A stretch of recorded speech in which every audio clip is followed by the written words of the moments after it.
أعوذ بالله السميع العليم من الشيطان اللعين الرجيم. بسم الله الرحمن الرحيم وبه نستعين وهو المعين. الحمد لله رب العالمين والعاقبة للمتقين والجنة للموحدين والنار للملحدين والمنكرين. الصلاة والسلام على سيد الأنبياء والمرسلين خاتم النبيين مولانا مولى الكونين جد الحسن والحسين عبد القاسم محمد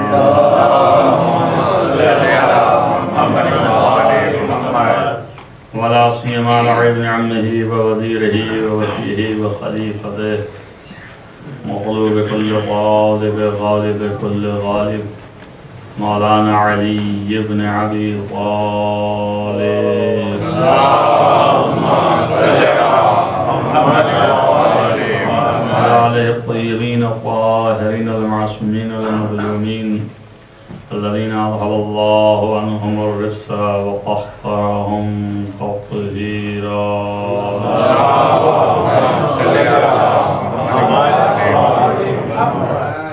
ولعنة الله على أعدائهم أجمعين من يوم هذا إلى قيام يوم الدين. أما بعد فقد قال الله سبحانه وتعالى في كتابه الحكيم بسم الله الرحمن الرحيم. وما كان المؤمنون لينفروا كافة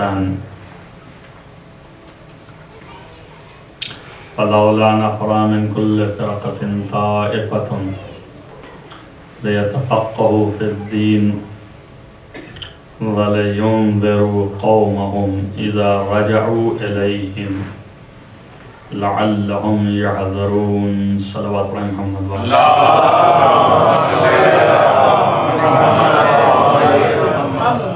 بارے دیگر بلندتر صلوات.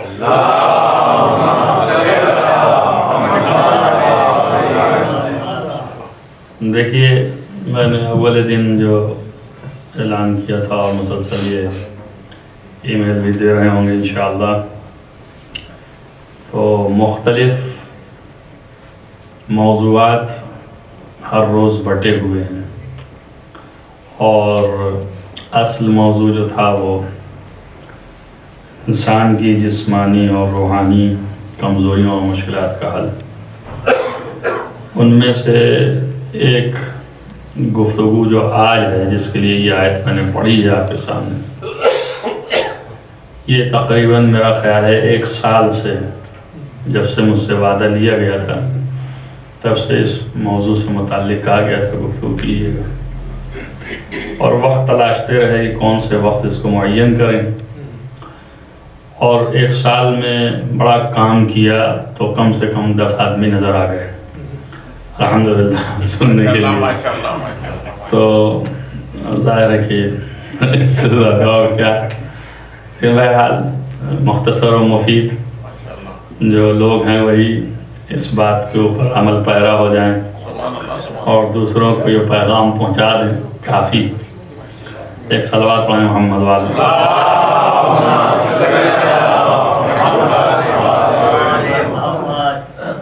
گفتگو جو ہے وہ مسئلہ تقلید ہے اور اسی سے ریلیٹڈ بات جو ہے شاید آج نہ ہو پائے آئندہ دنوں میں. وہ ہے مسئلہ ولایت فقیہ. یہ جو بہت زیادہ لوگوں کے دماغ میں سوالات ہیں ان سوالات کو پیش نظر رکھتے ہوئے فی الحال جو گفتگو ہے وہ اجتہاد و تقلید ہے. اور یہ لفظ اجتہاد جو ہے بہت سے لوگوں کے لیے وحشت آمیز ہے. بہت سے لوگ اس کو جو ہے ڈرتے ہیں بولتے ہوئے اور بہت سے لوگ اچھا بھی نہیں سمجھتے ہیں. عربی میں اس کے بدل میں ایک لفظ اور ہے جو علماء کے لیے استعمال کرتے ہیں، اس کا نام استنباط. یعنی کسی بھی مسئلے کو قرآن اور حدیث کے آئینے میں اس کا حل نکالنے کو استنباط کہتے ہیں. اور اسی کا نام اجتہاد ہے۔ درحقیقت اجتہاد جو ہے وہ لفظ جہد سے ہے اور اسی سے مشتق جہاد بھی ہے، اور جہد کے معنی ہے مشقت کے، زحمت کے۔ جو آدمی مشقت اور زحمت اٹھاتا ہے وہ مجاہد ہے، اور اسی لیے پیغمبر نے ارشاد فرمایا ہے کہ جو اپنے بال بچوں کی کفالت میں صبح سے شام تک زحمت و مشقت اٹھاتا ہے وہ مجاہد فی سبیل اللہ، یعنی گھر اپنے بچوں کے لیے رہا ہے مگر حلال طریقے سے، تو اللہ نے اس کو اپنی راہ میں جہاد شمار کیا ہے۔ یہ کرامت پروردگار اور تراحم نہیں تو پھر کیا؟ یہ روٹی اپنی آپ بنائیے اور سیدھی کیجئے، پیٹ اپنا آپ جو ہے بھریے، لیکن چونکہ یہ کام کرنے میں آپ نے خداوند متعال کو مد نظر رکھا اور حرام چیزوں سے آپ بچتے رہے اور حرام فعل آپ نے اختیار نہیں کیا، طریق حلال سے آپ یہ رزق اپنے ہاتھوں میں لے آئے، تو گویا آپ نے راہ خدا میں اپنا سارا وقت گزارا۔ چونکہ راہ خدا میں گزارا ہے اس لیے المجاہد فی سبیل اللہ کی راہ میں مجاہدت فرمائی۔ بس اس سے ہے اجتہاد، یعنی مشقت اٹھانا کسی مسئلہ شرعی کے حاصل کرنے میں، اور اس قدر مشقت اٹھانا کہ دن بھر حلال روزی کمانے میں جو زحمت لوگ اٹھاتے ہیں کہیں اس سے سینکڑا درجے بالا تر زحمت ایک مسئلہ شرعی کے استنباط و استخراج اور سمجھنے میں وقت ہی نہیں بلکہ اسٹیمنا صرف ہوتا ہے، اور مشقت ہوتی ہے اس کو، زحمت ہوتی ہے اس کو، اور اس زحمت اور مشقت کو اللہ نے اپنے یہاں اس مقام کو بھی جہاد قرار دیا۔ تو چونکہ مشقت کرتا ہے، زحمت اٹھاتا ہے، ایک مسئلے کے سمجھنے کے لیے ساری قوت علمی اپنی صرف کر دیتا ہے، تب اس کے بعد ایک مسئلے کو وہ سمجھ پاتا ہے اور اس کو استخراج کر پاتا ہے، نکال پاتا ہے استدلال کے ذریعے سے، قرآن و حدیث سے کہ یہ حکم خدا ہے۔ وہ بحث الگ ہے کہ یہ مسئلہ خود واقع میں حقیقتاً مطابق حکم خدا ہے یا نہیں، یہ ایک الگ بحث ہے۔ اس کے باوجود بھی یہ آپ کی سمجھ سے بڑا بالا ہے، اس لیے میں نہیں چاہ رہا تھا کہ یہ بحث کروں۔ یہ سب ہو جانے کے بعد آخر میں ایک مشکل ہے کہ ساری زحمت اٹھانے کے بعد معلوم نہیں ہے کہ 100% یہ وہی حکم ہے جو خدا نے ہمارے لیے معین کیا تھا۔ وہ علم ہوتا ہے، اور یہ علم نہیں ہے، گمان ہے، علم کا دروازہ بند ہے۔ صاحب علم جو ہے پردہ غیب میں ہے، وہ موجود نہیں۔ اسی طرح سے رسول اللہ جو تھے صاحب اعجاز تھے، صاحب کرامات تھے، لیکن عادی زندگی روزمرہ کی ایسے تو نہیں تھی کہ جب کسی مسلمان کو ضرورت پڑی کہ کوئی مسئلہ شرعی اس کو آ گیا سامنے کہ ابھی کیا اس کا مسئلہ ہوگا، کیا اس کا حل ہوگا از نظر شارع، یعنی خدا نے کیا حکم دیا ہے، وہ جاننا چاہا تو اس نے وہیں آنکھ بند کی اور ایک مرتبہ رسول اللہ کو یاد کیا، یا رسول اللہ یہ مسئلہ مجھے پڑ گیا، اور رسول اللہ دم سے وہاں پہنچے ہوں اور اس کے بعد مسئلہ بتایا کہ حکم خدائی، اور پھر پلٹ کے مدینے آ گئے ہوں۔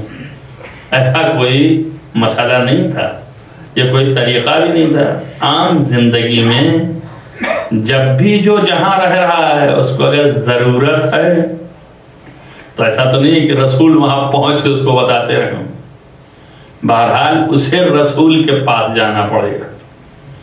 یہ نہ معلوم کہاں سے چلا سلسلہ، اور یہ معصومین علیہ السلام کا جو ہے وہ تراحم ہے کہ علم جو ہے وہ دروازے دروازے تک جانے لگا کہ ماشاءاللہ اس کی قدر بھی ختم ہو گئی. وَإِلَّا پیاسا کنویں کے پاس جاتا ہے، کنواں کبھی پیاسے کے پاس نہیں آتا ہے، پیاسا دریا کے پاس جاتا ہے. ایسا نہیں ہے کہ سمندر جو ہے وہ پھیل کر کے ہر پیاسے کے دروازے پر پہنچتا رہے، جتنا دل چاہے اتنا پانی لے لو پی لو، ایسا نہیں تھا. اسی بات کو یہ قرآن کہہ رہا ہے کہ جو لوگوں کے دماغ میں یہ ہے کہ یہی ہم کو کوئی بتا دے، یہی ہم کو کوئی پہنچا دے، جہاں وہ رہ رہا ہے وہیں پر، جہاں موجود ہے بس وہیں اس کو علم حاصل ہو جائے، تو یہ ایک خناس ہے. علم جہاں ہے وہاں جانا پڑے گا. اسے قرآن کہہ رہا ہے کہ ما کان المؤمنون کافۃ. ہم یہ بھی نہیں کہہ رہے ہیں کہ سارے کے سارے لوگ جو ہیں دوڑ پڑو اور وہاں جا کے علم حاصل کرو جہاں علم ہے. کیوں نہیں کہہ رہے ہیں؟ اس لیے نہیں کہہ رہے ہیں کہ اگر سارے کے سارے لوگ دوڑیں گے اور اس کام کے لیے اور چلے جائیں گے تو پھر زندگی کیسے چلے گی؟ سبھی علم ہی حاصل کرنے لگیں گے، سبھی جا رہے ہیں، سبھی علم حاصل کر رہے ہیں، تو یہ زندگی کیسے رواں دواں ہوگی؟ ابھی تو آپ کو کھانا بھی پکانا ہے، پکانے سے پہلے آٹے کا انتظام کرنا ہے، اور آٹے سے پہلے گندم کا ہونا ضروری ہے. اور گندم ہوئے گا کب؟ جب تک کہ مٹی صحیح آمادہ نہ ہو، اور مٹی صحیح آمادہ کرنے سے بیج کی تلاش ہونی ہے. تو ایک ایک چیز تو کرنا، یہ کون کرے گا؟ جب سب چلے جائیں گے علم ہی حاصل کر لیں گے تو یہ کون کرے گا؟ نظام زندگی مختل ہو جائے گی. اس لیے نظام زندگی باقی رہے اور سارا کام ہوتا رہے اور حکم خداوندی کا علم بھی ان تک پہنچ جائے، تو اس کی حکمت نے یہ اقتضا کیا کہ حکم دیا کہ پیغمبر ان سے کہو ما کان المؤمنون کافۃ لینفروا کافۃ.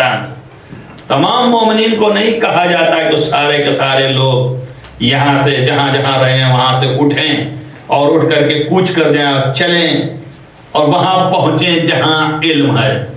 فلولا نفر من کل فرقۃ طائفۃ. پس کیوں نہیں ہر گروہ سے، ہر فرقے سے، وہی لفظ رکھیں جو قرآن ہے، ہر فرقہ، فرقہ نہیں دھڑا، اردو میں بہت صاف لفظ ہے، فرقہ نہیں دھڑا. معلوم ہوا کہ ایک گروہ جو ہے اس دیہات میں رہ رہا، ایک دھڑا مومنین کو اس دیہات میں رہ رہا، ایک دھڑا مومنین کو اس دیہات میں رہ رہا ہے. رسول اللہ مثلا مدینے میں ہے، ایک گروہ مکے میں ہے، ایک گروہ طائف میں ہے، ایک گروہ جو ہے مدینے کے اطراف و نواحی میں ہے، ایک گروہ جو ہے وہ حجاز سے اور دور افتادہ جگہوں پر ہے. اب ان سب تک رسول اللہ تو خود نہیں جاتے تھے نا مدینے سے کہ ایک اعجاز فرمائیں، طی الارض فرمائیں کہ جو کرنا ان کے لیے کوئی مشکل کام نہ تھا، اور ایک شب میں ایسے ہی گئے اور وہاں بتایا پھر پلٹ کے آ گئے اپنی جگہ پر. ایسا نہیں تھا. کیوں؟ اس لیے کہ رسول اللہ اس طریقے سے احکام خداوندی کی تعلیم دے سکتے تھے، نہیں دے رہے ہیں. کیوں؟ حکمت کیا ہے؟ حکمت یہ ہے کہ یہ ہر شخص تو کام نہیں کر پائے گا، اور رسول اللہ کو اللہ قیامت تک زندہ نہیں رکھنے والا ہے کہ قیامت تک رہیں اور قیامت تک یہی کرتے رہیں. تو بہرحال ایسے افراد ہوں گے جن کو طیب لفظ نہیں معلوم ہوگا، جو نہیں جانتے ہوں گے، اور ضرورت جو ہے قیامت تک احکام الہیہ کی معرفت کی ضرورت قیامت تک باقی ہے. چونکہ قیامت تک باقی ہے تو ایسا راستہ اختیار کیا جائے کہ جس سے احکام الہیہ کا علم حاصل ہو سکے.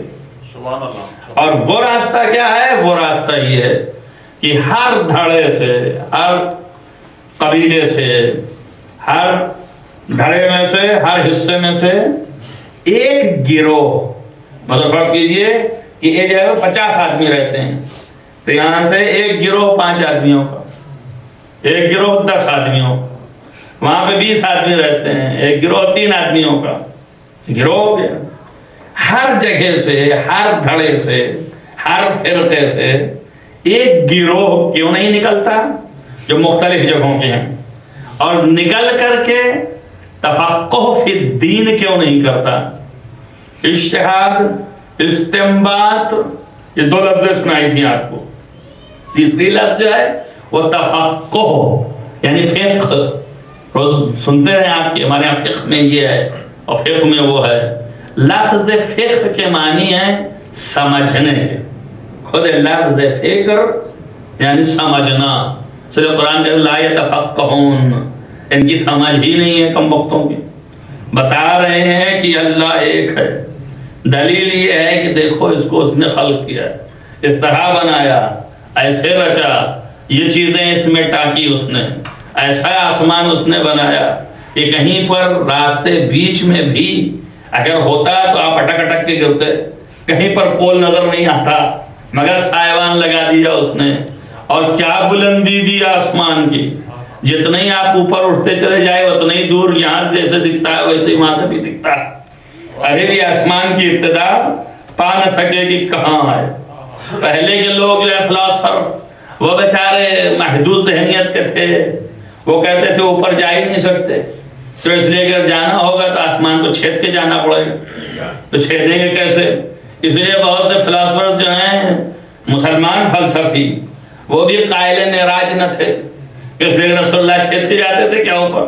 اور پھر وہ 7 طبق، اور پھر یہ وہ، ارے بھائی آسمان سمو سے ہے، سمو کے معنی ہے بلندی کے، اور بلندی یعنی حد نگاہ، جتنے ہی آپ بلند ہوتے جائیے آپ کی حد نگاہ جہاں بھی پہنچے گا وہ اتنا ہی اونچا دکھے گا۔ تو آسمان کی تو یہ کیفیت ہے۔ الخلاصہ یہ ہے کہ مگر یہ آسمان جو ہے وہ چھت کی طرح لگا ہوا ہے، کہیں کوئی ستون نہیں ہے، یہ حکمت خداوندی تو ہے۔ اور اس کے بعد یہ زمین بچھا دی اس نے، کبھی کہیں پر ہے کبھی کہیں، پرانے خیالات ایسے تھے، بعض روایتوں میں بھی یہی ہے اور شاید یہ حقیقی بھی ہو۔ یہ کہتے ہیں کہ کس طرح سے یہ زمین کھڑی ہے، اسی کو قرآن نے دوسری جگہ کہا ہے کہ والشمس تجری لمستقر لہا، سورج جو ہے اپنی دھری پر ہے، ویسے ہی زمین بھی اپنی دھری پر ہے، اور زمین بھی چرخا کرتی ہے، منتہا یہ کہ اپنی دھری پہ نہیں ناچتی ہے، وہ کھڑی ہے ویسے جگہ جگہ پہ جاتی رہتی ہے۔ اب یہ طریقے جو ہیں پرانے تھے، نئے طریقے، نئی ایجادات، نئی باتیں آ گئیں۔ الخلاصہ یہ ساری چیزیں خداوند متعال بیان کر رہا ہے، اور اس کے بعد کہہ رہا ہے اس کے بعد بھی ان کے نہیں سمجھ میں نہیں آتا کہ خدا ہے کہ نہیں ہے، ان کو معلوم ہونا چاہیے، اتنی باتوں کے بعد تو سمجھ لینا چاہیے کہ خدا ہے۔ بھئی سمجھ کا نام تفقہ ہے، لا یتفقہون، اور یہ لوگ جو ہیں فقہ حاصل نہیں ہے ان کو، یعنی عقل و درک کی صلاحیت نہیں ہے، یعنی سمجھنے کی صلاحیت نہیں۔ بس یہاں اس آیت میں کہا جا رہا ہے کہ فَلَوْلَا نَفَرَ مِن كُلِّ فِرْقَةٍ مِّنْهُمْ طَائِفَةٌ، میں بھی خالی آیت کا ترجمہ کر رہا ہوں، نہ بھی اجتہاد ہوتا ہے آپ کو، نہ تقلید ہے اور نہ علماء ہیں، اس کے لیے کافی وقت چاہیے، 45 منٹ نہیں ہونے والا ہے، لیکن فی الحال جو ہے وہ آیت کا تو معنی سمجھیں کہ اللہ کہہ کیا رہا ہے۔ کیوں نہیں ہر دھڑے سے ایک گروہ 2-2 4-4 کا نکل کر کے کیوں نہیں چلتا، کوچ کرتا اپنی جگہ پر سے، کیوں نہیں چلتا ہٹتا اور جائے وہاں جہاں علم مل رہا ہو؟ لیکن یہ بھی نہیں کہا کیوں نہیں آتا میری طرف۔ اللہ کہلوا سکتا تھا کہ رسول ان سے کہو کہ کیوں نہیں تم میں کہ ایک ایک دھڑے سے ایک ایک گروہ نکل کے مجھ تک آتا، مجھ تک کی لفظ نہیں لگائی چونکہ یہ آبادی ہے، ایسا نہیں ہے کہ صرف رسولی کے زمانے تک کی بات ہے، ہر زمانے میں۔ تو بس کہاں جائے، کہاں کچھ کرے، کدھر بھاگے؟ نکلے بھی اپنے گاؤں سے، اپنے دیہات سے، اپنے شہر سے، اپنے مرکز سے، تو کدھر بھاگے؟ کچھ کرنا ہے نہیں جانا، کدھر جائے، کدھر بھاگے، کہاں جائے؟ تو وہاں جائے جہاں علم مل رہا ہو، علم حاصل کرے، یعنی علم تفقہ، لیتفقہوا فی الدین۔ کس لیے کوچ کرے، کس لیے نکلے، اس لیے کہ اپنے دین کو سمجھے کہ دین کیا ہے. تو دین کے سمجھانے والے جہاں ہوں گے وہاں جانا پڑے گا. عہد رسول اللہ میں دین کو سمجھانے والا رسول اللہ تھے تو رسول اللہ کے پاس آنا پڑے گا. تو اس نے ایک معنی لیا کہ رسول اللہ تک کیوں نہیں آتے اور آ کر کے تفقہ فی الدین کریں, دین کو سمجھیں کہ کیا ہے. اچھا کیوں سمجھیں اور کیوں یہ گروہ ایک تنہا آئے اور لوگ کیوں نہ آئیں؟ کہ ایک تو علت یہ بتائے کہ بھئی زندگی کا چرخہ چلنا رک جائے گا, اس لیے نہ آئیں سارے لوگ, تھوڑے سے لوگ آئیں. یہ تھوڑی کیوں آئیں اب اس کا پھر بیان کر رہا ہے. اس لیے آئیں کہ لِيُنذِرُوا قَوْمَهُمْ اِذَا رَجَعُوا إِلَيْهِمْ, تاکہ یہ اپنے قوم کو ڈرائیں. کب ڈرائیں؟ جب تفقہ فی الدین کر لیں, یعنی دین کو خوب سمجھ لیں, احکام خداوندی اپنے دل پر اتار لیں. تو پھر اذا رجعوا الیہم, جب اپنی قوم کی طرف پلٹ کر جائیں, وہ اس قوم سے آیا تھا, یہ اس قوم سے آیا تھا, وہ اس قوم سے آیا تھا. اسلام دین مسلمان جو ہے مختلف قوموں سے مسلمان ہوئے تھے نا, لہذا کالا جو ہے وہ بھی مسلمان تھا, گورا جو ہے وہ بھی مسلمان ہے. یہاں رنگ و نسل نہیں تھی, اس قبیلے والے بھی تھے, اس قبیلے والے بھی تھے, اس قبیلے والے بھی تھے, طائف کے قبیلے حوازن کے بھی تھے, مکہ کے قریش بھی تھے, مدینے کے انصار بھی تھے. تو ہر قبیلے کے لوگ ہیں نا, ہر قسم کے لوگ ہیں نا.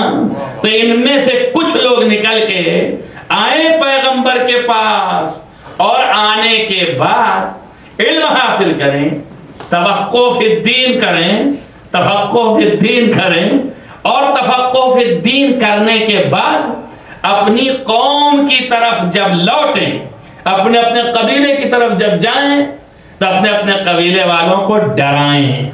ڈرائیں کاہے کے لیے؟ کہ لعلہم یحذرون, اس لیے ڈرائیں تاکہ یہ پھر پرہیز کریں, پھر یہ گناہ میں مبتلا نہ ہوں.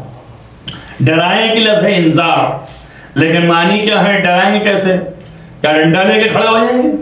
ڈرانے کا کیا مطلب ہے؟ کس چیز سے ڈرائیں گے؟ کیا کوئی ایسی چیز لے کے جائیں گے وہ دکھا دکھا ڈرائیں گے؟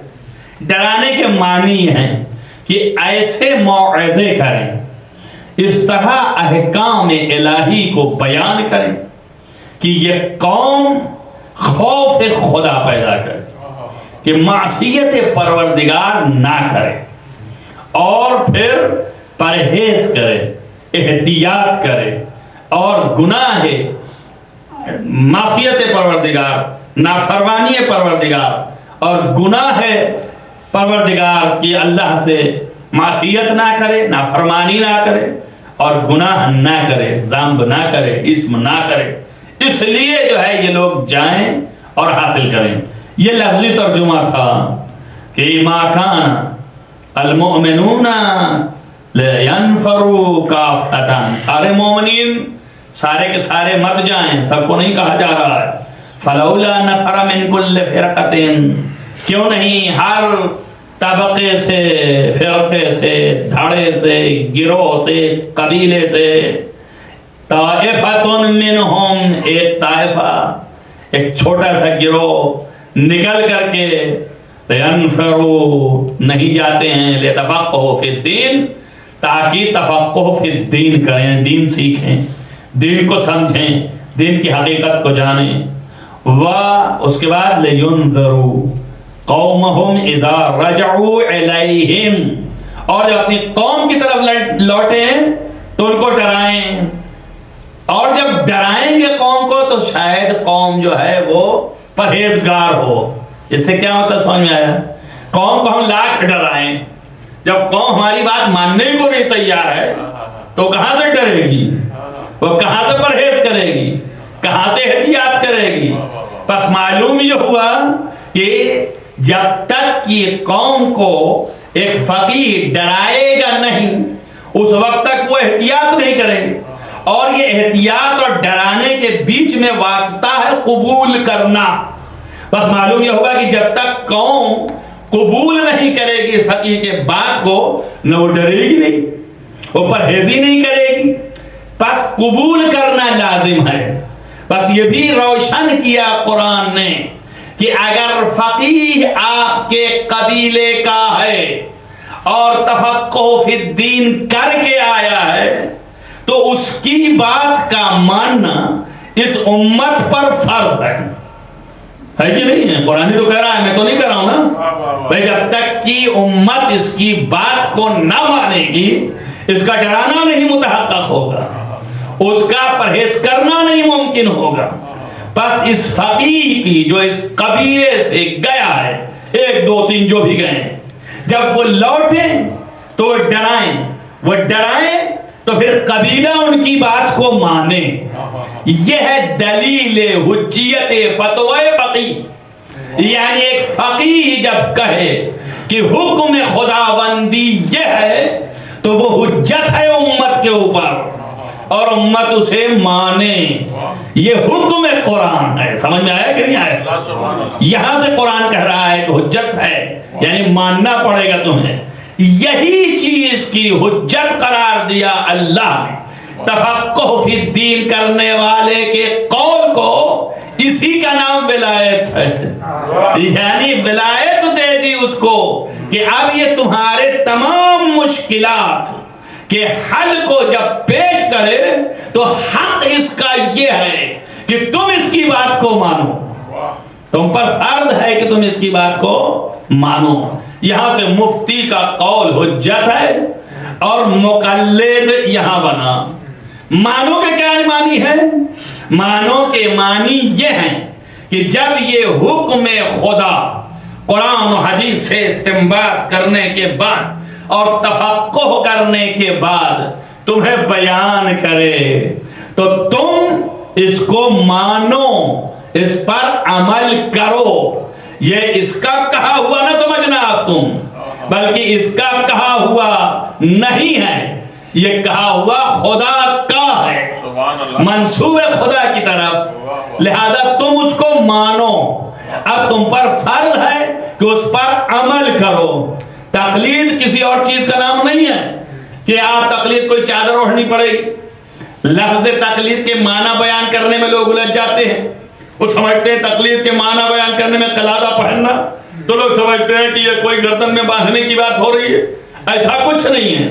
کسی بھی فقیہ کی کہ جو فقیہ آپ کی نظر میں فقیہ ہو اور جو جامع الشرائط ہو، کہ انشاءاللہ آئندہ ساری باتیں آئیں گی، اس کے قول پر بحکم خداوند متعال آپ جو ہے اس کے قول پر عمل کریں، اس کے قول کو مانیں کہ یہ نسبت جو اس نے دی خدا کی طرف، یہ نسبت خدا کی طرف دینا سچ ہے اور یہ فقیہ ہے، اس کا قول آپ کے لیے حجت، آپ مانیں اور مان کر اس پر عمل کریں۔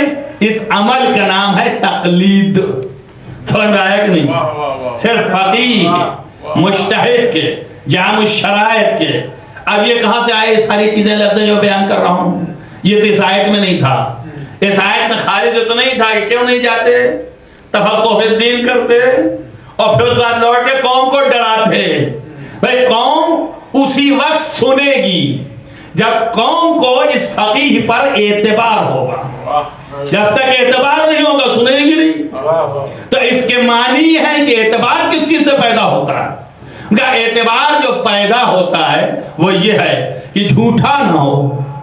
اگر آپ کسی کو دیکھیں اور سماج میں لے آئے سامنے اور کہیں جناب یہ بڑے بہت ہی بزرگ آدمی اور بہت اچھے آدمی ہیں، اور 4 ان کے جھوٹ سے واقف ہوں گے تو فوراً بنائیں گے کیا جھوٹے آدمی کی بات کر رہے ہو، یہ تو سچا ہے ہی نہیں۔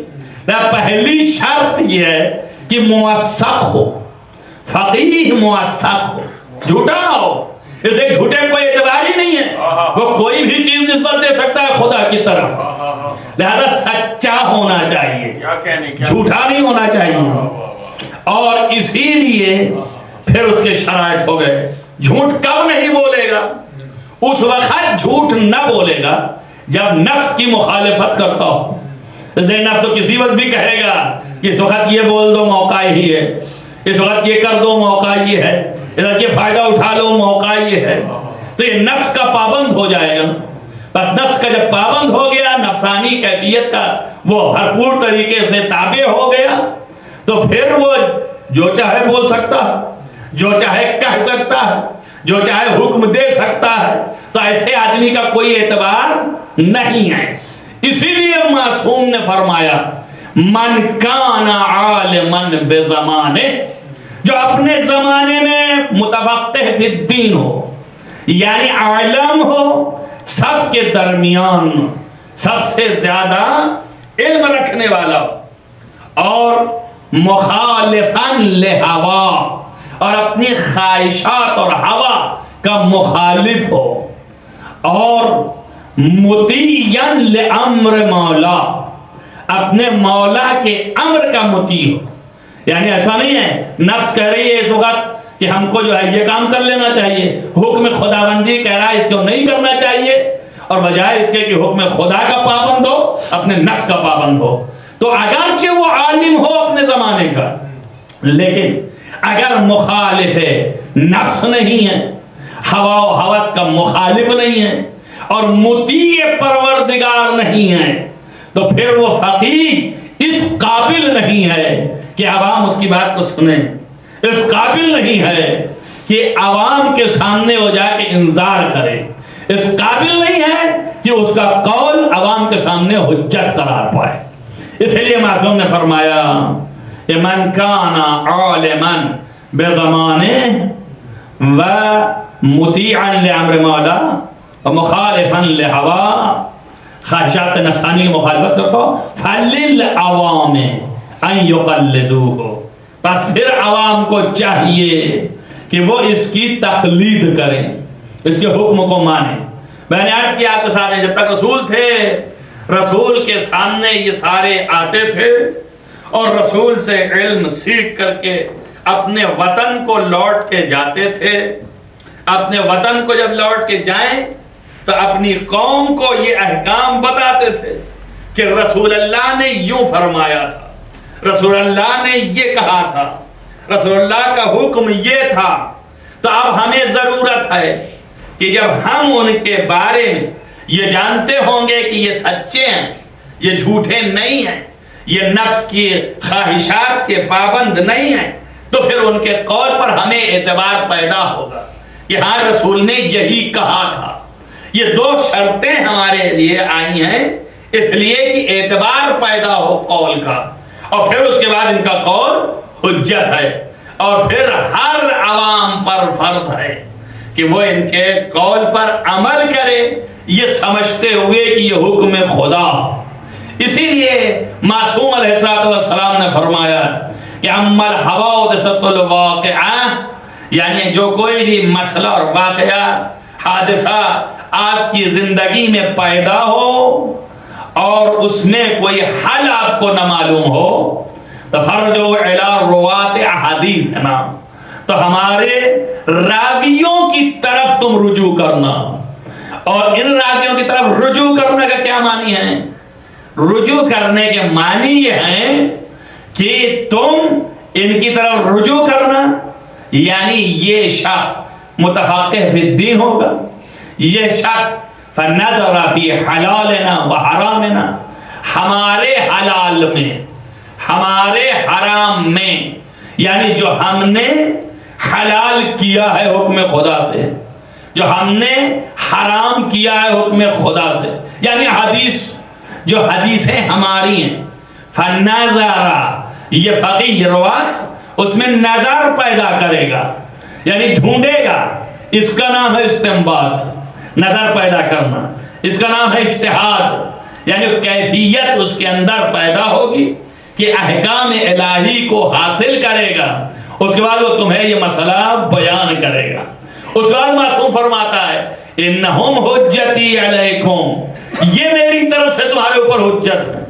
اب جو کچھ بھی یہ کہہ رہے ہیں، چونکہ انہوں نے ہمارے کہے ہوئے حکم کے مطابق حکم دیا ہے، اس لیے ان کا کہا ہوا نہیں ہے بلکہ یہ میرا کہا ہوا ہے، یہ حجت ہے میری طرف سے تمہارے اوپر، اور میں حجت ہوں خدا کی طرف سے۔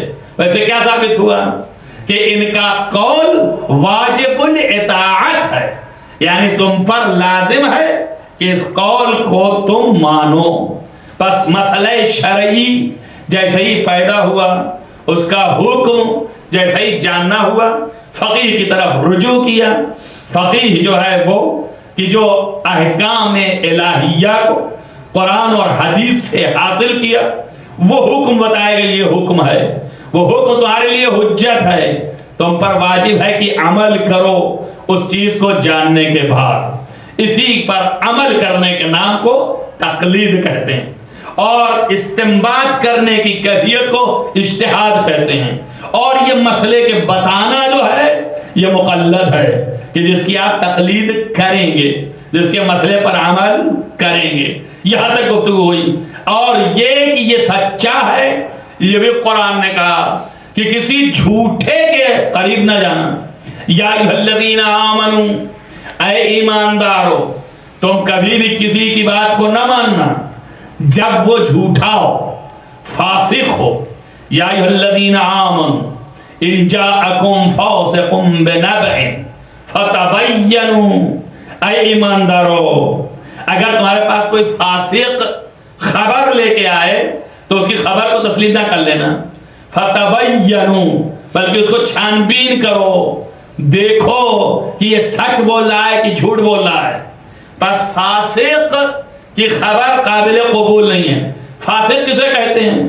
فاسق اسے کہتے ہیں کہ جو علناً خدا بند متعال کی کھلم کھلا مخالفت کرتا ہو، اس کے احکام کو نہ بجا لاتا ہو، نماز نہیں پڑھتا یہ فسق ہے، روزہ نہیں رکھتا یہ فسق ہے، حکم خدا ہے نا، حکم خدا کی مخالفت کرتا ہے، سچ نہیں بولتا یہ فسق ہے، جھوٹ بولتا ہے یہ فسق ہے۔ یعنی ہر گناہوں نے کبیرہ، اگرچہ گناہ کبیرہ بجا لاتا ہو تو وہ فاسق ہے، اور جب فاسق ہے تو عادل نہیں ہے۔ مجھے حیرت ہے ان لوگوں پہ جو صبح سے شام تک گناہان کبیرہ میں مبتلا رہتے ہیں، اس کے باوجود بھی جرأت کر کے نماز کے لیے آگے کھڑے ہو جاتے ہیں، نماز پڑھنے لگتے ہیں۔ بڑا شوق ہے، یہ بھی ایک شوق چلا ہے، آپ کے سماج میں نہیں تھا یہ، شیعوں کے یہاں بہت کم۔ بھئی عادل ڈھونڈنا ہے، عادل کے معنی کیا ہے؟ کم ترین، عادل کے معنی تو انصاف کے ہیں، انصاف تو خیر بہت مشکل کام ہے، لیکن کم ترین درجہ اس کا یہ ہے کہ گناہ کبیرہ نہ کرتا اور گناہ صغیرہ پر اصرار نہ کرتا ہوں۔ یہاں کبیرہ تو کوئی جانتا ہی نہیں ہے، صغیرہ دن بھر ہوتے رہتے ہیں سبھی سے، لیکن کبیرہ جو ہے وہ نہ کرتا ہو۔ کتنے ایسے ہیں کہ گناہ کبیرہ، شریعت کے اندر یہ قانون شریعت ہے کہ اگر کوئی شخص گناہ کبیرہ کیے ہوئے ہے تو اس کی شہادت قابل قبول نہیں۔ توجہ کر رہے ہیں میری بات پر؟ فرض کیجئے کسی آدمی نے زنا کیا اور زنا کرنے کے بعد شرع کے نزدیک ثابت ہو گیا کہ اس نے زنا کیا ہے، اور حاکم شرع نے، حاکم شرع یہی فقیہ ہے، یہی فقیہ جو ہے یہ حاکم شرع ہے، اسی فقیہ کو ولی فقیہ بھی کہتے ہیں، اسی کو حاکم شرع بھی کہتے ہیں۔ حاکم شرع ہے، مجتہد جامع شرع ہے، اس کے نزدیک یہ ثابت ہو گیا کہ اس نے زنا کیا ہے، حد جاری ہونی چاہیے، حد بھی جاری ہو گئی۔ حد جاری ہونے کے بعد بات تو تمام ہو گئی نا، بھئی یہیں پر جو کچھ تھا ہو گیا معاملہ، گناہ اب عفو خداوندی کی طرف سے ہے، لیکن قانون شریعت یہ بنا کہ ایسے شخص کی گواہی قابل قبول نہیں آبادا، کبھی بھی، کبھی اس نے گناہ کبیرہ کیا تھا، کبھی اس کو حد جاری ہوئی تھی، لیکن چونکہ اس کا فسق حد کے دائرے میں آ گیا، اس لیے وہ شخص بلو توبہ کر لیا ہوگا، بلو اللہ نے معاف کر دیا ہوگا، لیکن حکم شرع یہ ہے کہ شہادت اس کی قابل قبول نہیں ہے، یعنی وہ شہادت نہیں دے سکتا ہے، گواہی کے لیے وہ نہیں لایا جا سکتا ہے۔ تو آپ سوچیں ایک گواہی چھوٹی سی چیز ہے، اور یہ جو نماز پڑھانے کا مسئلہ ہے یہ بہت بڑی سی چیز ہے۔ جرأت کرنے والے بہت سوچ سمجھ کے جرأت کیا کریں۔ یہ پتہ نہیں کون سی بیماری آئی ہے، یہ پورے امریکہ کے اندر رائج ہے، جس کو دیکھیے وہ پینٹ میں ہاتھ ڈالتا ہے اور سامنے کھڑا ہو جاتا ہے، یہ نہیں دیکھتا ہے کہ ماضی کیا تھا اور ہم کیا تھے۔ توبہ کیا آپ نے، بے شک کیا ہوگا، لیکن کم سے کم ایک مرتبہ اس سے بھی سوچ لیں کہ یہ مقام بہت بلند ہے، اس میں بہت سے لوگوں کی نمازوں کا مسئلہ ہے۔ خیر، میرا موضوع یہ نہیں تھا، میں تو صرف آپ کو اشارہ دے رہا ہوں کہ آئندہ آپ دیکھیں تو خود بھی ذرا سا احتیاط کریں، آپ بھی سوچیں اور سوچیں میں مجبور ہوں۔ لیکن فقیہ جو ہے، جو تفقہ فی الدین کی ہے، یہ بنتا کیسے ہے آج کی دنیا میں؟ اس دنیا میں تو یہ تھا کہ دائرہ تنگ تھا، سارے عرب ہی تھے، عربی زبان تھے، مادری زبان جانتے تھے، پیدائشی زبان تھی ان کے پاس اس وقت تک، جب تک پیغمبر تھے، جب تک معصومین علیہ السلام تھے، اسے بہت سے علوم یہی زبان عرب سے متعلق موجود نہیں تھے، تو پڑھنے کی ضرورت ہی نہیں تھی، ان کو حاصل کرنے کی ضرورت ہی نہیں تھی، وہ صرف پیدائشی ایک زبان ہے جانتے ہیں، اس کے پیچ و خم سے واقف ہیں۔ دیکھیے آپ اردو کیسے بولتے ہیں، ہم نے کیا اگر ایک سیکنڈ ہم قواعد کے مطابق چلے تو شاید 4 جملے سے زیادہ نہ بول پاؤں۔ کیوں؟ اس لیے کہ ایک ایک لفظ دیکھنا ہے، پھر وہی ہو جائے گی اردو کہ میں نے ابھی جانا ہے، سمجھ میں آیا نا؟ پھر یہ اردو جو ہے فصاحت سے گر گئی، بلاغت سے ہٹ گئی۔ آپ نے اردو تو بول لیا، کیا قاعدے کے مطابق ہے، کہ نے علامت فاعلی ہے، لہذا جب بھی بولیں گے تو کہیں گے ہم نے یہ کام کرنا ہے، ہم نے اس کو بجا لانا ہے۔ ارے کائے کو نے بیچ میں کوسے ہو کہ بھیا علامت فاعلی ہے، قاعدے کے مطابق اسے تو آنا ہی آنا ہے، جب فاعل آئے گا تو نے ضرور آئے گا۔ لیکن ہمارے جس نے اردو پیدا کیا ہے ہندوستان کی زبان میں یہ مقبول نہیں ہے، یہ تنافر کلمات ہے، یہ فصاحت سے گری ہوئی زبان ہے۔ ہم نے کیا مانی ہے؟ ہمیں کرنا ہے، ہمیں جانا ہے، ہمیں کھانا ہے، ہمیں پینا ہے، ہمیں اٹھنا ہے، ہمیں بیٹھنا ہے، قاعدہ کچھ بھی نہیں۔ قواعد یہ ہے کہ یہ فاعل ہونا چاہیے، فاعل نہیں بن رہا، نہیں آ رہا ساتھ میں، مگر فصیح زبان یہی ہے۔ سمجھ میں آئی بات آپ کے؟ کہ قواعد بھی فصاحت کو لانے میں کہیں دم توڑ جاتے ہیں۔ لہذا یہ تو اردو کی مثال اس لیے دی کہ 24 گھنٹہ روزمرہ آپ کے درمیان موجود ہے اور آپ دیکھ رہے ہیں۔ ویسے ہی عربی زبان تھی، قواعد معین نہیں تھے، زبان اپنی جگہ پر ہے، سب جانتے تھے، فقط پیغمبر کی بد میں آتے تھے، اور نہیں جانتے قرآن تو نبی بیان کرتے جا رہے ہیں کہ اس کا مطلب یہ ہے، اس کا مطلب یہ ہے، اس کا مفہوم یہ ہے، مراد خداوندی یہ ہے۔ بھئی لفظ کا معنی سمجھ لینا اور ہے، لیکن اس لفظ سے مقصود کیا ہے؟ میں مثال دوں آپ کو، آپ دیکھیے بیٹھے تھے کھانے پر، انہوں نے کہا سبحان اللہ کیا عمدہ کھانا ہے۔ ہم نے کہا جی آپ نے کیا فرمایا؟ کہا کچھ نہیں، میں نے کہا کیا عمدہ کھانا ہے۔ اس کا کیا مطلب ہوا؟ اس مطلب تعریف ہی تو ہوئی نا، اس نے تعریف ہی ہے نا، کیا عمدہ کھانا ہے، لفظ جو ہے وہ تعریف ہی تو کر رہا ہے نا، لیکن ایکشن بتاتا کہ یہ تعریف ہے یا یہ طنز ہے۔ دونوں چیزیں ہو سکتی ہیں نا، ایک دفعہ کہا واہ واہ واہ سبحان اللہ کیا عمدہ کھانا ہے جناب، اور ایک دفعہ یہ کہ ماشاءاللہ سبحان اللہ کیا عمدہ کھانا ہے۔ دیکھیں اب لفظ ایک ہی ہیں، الفاظ ایک ہی ہیں، فقط ایکشن اور طریقے جو ہیں مفاہیم کو بدل دیے۔ ایک سے یہ سمجھ میں آیا کہ یہ تعریف کر رہا ہے کہ کھانا بہت اچھا ہے، اور ایک سے یہ سمجھ میں آیا کہ طنز کر رہا ہے، کھانا اچھا نہیں ہے، یعنی کیا یہی اچھائی ہے کھانے کی، وہ طنز کر رہا ہے۔ تو مفاہیم بدلے، پس مقصود کیا تھا اس کا؟ طنز تھا کہ یہ اچھا نہیں ہے، مگر کہہ کیا رہا تھا کہ یہ اچھا ہے۔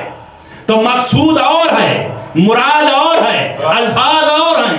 اسی طرح قرآن ہے، کہیں پر اللہ کا مقصود الٹا ہے اور الفاظ ایسے ہیں، تو اب یہ سمجھائے گا کون؟ ہم تو دیکھ نہیں رہے اللہ کو بولتے ہوئے، جس سے اللہ نے کلام کیا ہے وہی جانتے ہیں کہ کس طرح کا کلام تھا، تو وہی بتائیں گے کہ منظور خداوندی ہے، مراد خداوندی ہے، مقصود خداوندی یہ ہے، مقصد الہی یہ ہے، ارادہ پروردگار یہ ہے۔ لہذا وہ آیات ہمارے لیے تنہا کافی نہیں ہوئی، اسی لیے جو لوگ اہل بیت کو مانتے ہیں قرآن کافی نہیں ہے، اور رسول بھی یہی کہہ کے گیا ہے انی تارکم فیکم الثقلین کتاب اللہ و عترتی و اہل بیتی۔ یعنی کیا؟ یعنی یہ قرآن چھوڑ رہا ہوں تو قرآن کے مفاد، قرآن کے مفاہیم، قرآن کے ارادے، قرآن کے مقصود، ارادہ خداوندی، یہ سب کا بیان کرنے والا بھی چھوڑ رہا ہوں۔ اور جو امت تھی اس نے کہا کہ حسبنا کتاب اللہ، میرے کتاب کافی ہے. تو جو کہہ رہے ہیں کتاب کافی ہے وہ لفظ میں پھنس کے رہ جائیں. مراد خداوندی نہیں جان.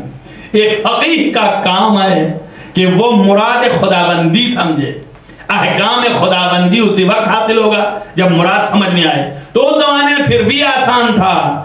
آج کے زمانے میں آپ امریکہ سے اٹھ کے جا رہے ہیں, ہندوستان سے آ رہا ہے, پاکستان سے آ رہا ہے, چین سے آ رہا ہے, جاپان سے آ رہا ہے, لندن سے آ رہا ہے, افریقہ سے آ رہا ہے. یہ مختلف جگہ سے اٹھ کے لوگ آ رہے ہیں. کہاں آ رہے ہیں؟ نجف آ رہے ہیں, ایران حوضہ علمیہ قم آ رہے ہیں. افریقہ سے آ رہا ہے سواحلی بول رہا ہے, امریکہ سے آ رہا ہے انگریزی بول رہا ہے, لندن سے آ رہا ہے انگریزی بول رہا ہے, فرانس سے آ رہا ہے فرانسیسی بول رہا ہے, چائنا سے آ رہا ہے چائنیز جانتا ہے, لیکن عربی مادری زبان تو نہیں نا اس کی. تو اس کو اب عربی سیکھنا ہے عزیزم.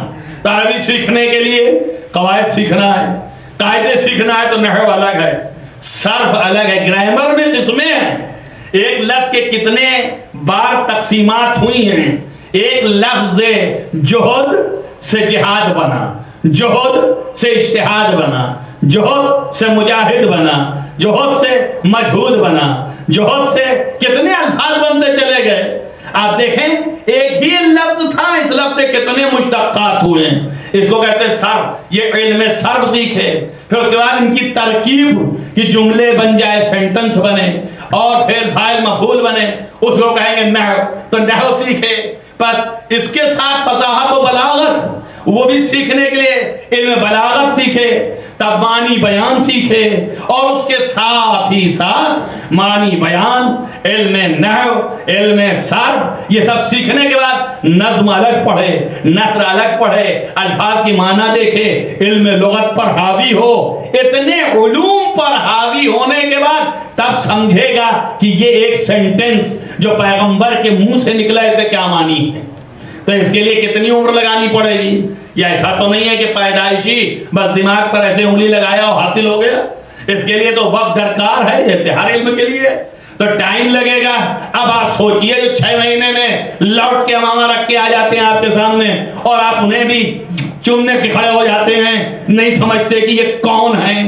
بھئی کم سے کم علماء نے اتنی زحمت کر کے اتنے سالوں کے بعد خالص ایک عربی زبان کو سمجھنے کے لیے, کما قو نہیں, یعنی تھوڑا بہت سمجھنے کے لیے بھی, کہ کام چل جائے, آگے سلسلہ چلنے لگے, تاکہ دوسری کتابیں اس زبان میں پڑھ سکیں. کہ جو علم تفسیر میں لکھی گئیں, جو علم رجال میں ہیں, یہ سارے علم الگ ہیں.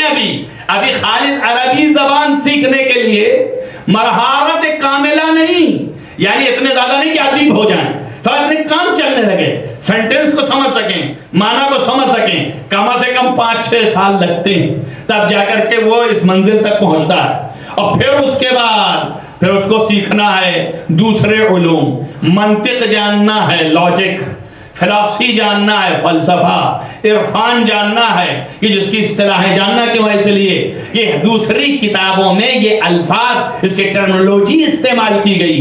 جب ٹرمنالوجی استعمال کی گئی ہے تو جب تک کہ لغت سے نہیں حل ہوتا, جب تک کہ آپ اسے نہ پڑھ کے آئیں. تو آپ کو علم تفسیر جاننا ہے, یہ کیا ہوتا ہے علم تفسیر. پھر اس کے ساتھ آپ کو علم درایت جاننا ہے کہ کیا ہوتا ہے علم درایت. پھر اس کے بعد علم رجال جاننا ہے کہ جو انہوں نے روایت بیان کی ہے, انہوں نے ان سے لی, انہوں نے ان سے لی, انہوں نے ان سے لی, انہوں نے ان سے لی, 40 واسطہ ہم سے لے کر کے امام تک ہے.